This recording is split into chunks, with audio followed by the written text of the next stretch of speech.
All right, coaches, this is for Monday, May 9th. We are basically going to be doing Murph Mondays for the next couple weeks just to get us prepped a little bit and helping people understand the volume that will happen in their pull-ups, push-ups, and air squats.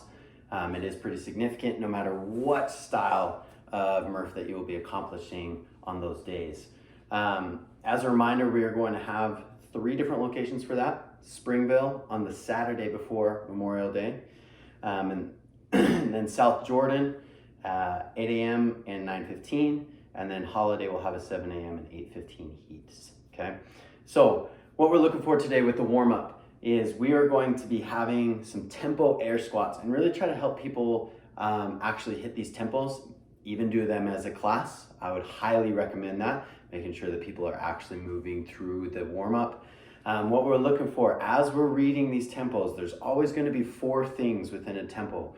The first number is always indicating the downward motion. The second number is the bottom of that motion. The third is the up and the top, and then the fourth is the top of that motion. So for instance, on the tempo air squats, you'll have a 3-second down, going down to the bottom, hold for 3 seconds, and then explode up. That's what that X means. That's exploding up, and then 0 seconds at the top, meaning that as soon as you're exploding up, you should be riding back into that 3-second descent. Mighty Morphin Power Rangers is one of my favorite themes that we do. But again, it is Murph prep today. The biggest thing here is people are not going to recognize the sneaky volume that's going to happen. You start with those 5 rounds of larger sets and then go into 10 rounds of shorter sets. Now, if you do the calculations, I know that like red, for instance, is 100 pull-ups, 200 push-ups, 300 air squats. So it's Murph. It's obviously not going to be that way for all of the levels, but all of the levels do need to understand that based on their level, it is a high level of, or a high amount of volume.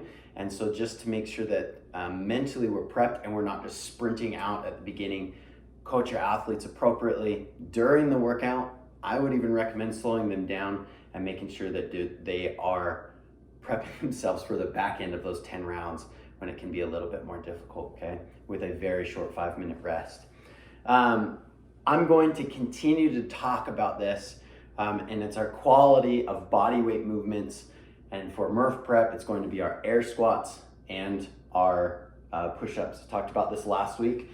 But this is not an air squat, coming down and then finishing by extending the knees. I know that you can't see them, but if we are over our hips, if our shoulders are over our hips, it is not a completed rep. So even those people that are doing this, not a completed rep. We're not getting the same muscle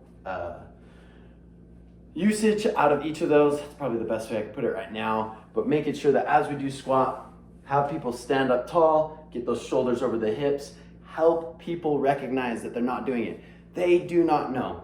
I do not believe, I think good of everyone, they do not recognize that they are not standing tall on their air squats. Help people do that. Push their hips forward. That's what I like to do. Come up, push their hips, and tell them to push those hips forward. Or I come up in front of them, take a PVC pipe. If you're really still into that COVID thing, put those pipes at their shoulders and tell them to stand up. So as they're coming here, you push that pipe in, tell them to push their shoulders back a little bit more to have that. Help them understand that it doesn't have to be this humping the air kind of thing, but make them stand to the top.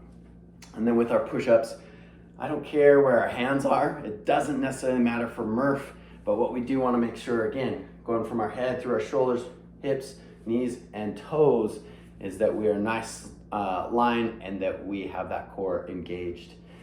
At the end of this day, I've put in a mobility. It's kind of one of those awkward things where the time that's taken is great, good workout, but then we have this relatively awkward long period of time at the end.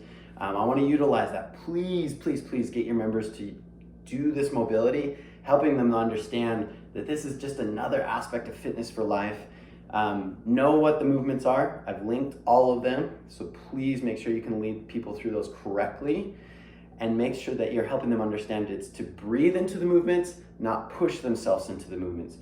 We're not going to accomplish much in this one day, but helping people understand that moving forward, the more that they can do that, they'll have a lot longevity in fitness in general.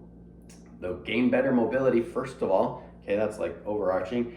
And then we'll just have a better ability to calm ourselves, bringing that heart rate down from the workout that we just did in a much better way than just picking up our stuff and walking out the door. Okay, so let's hit it good this Monday, guys.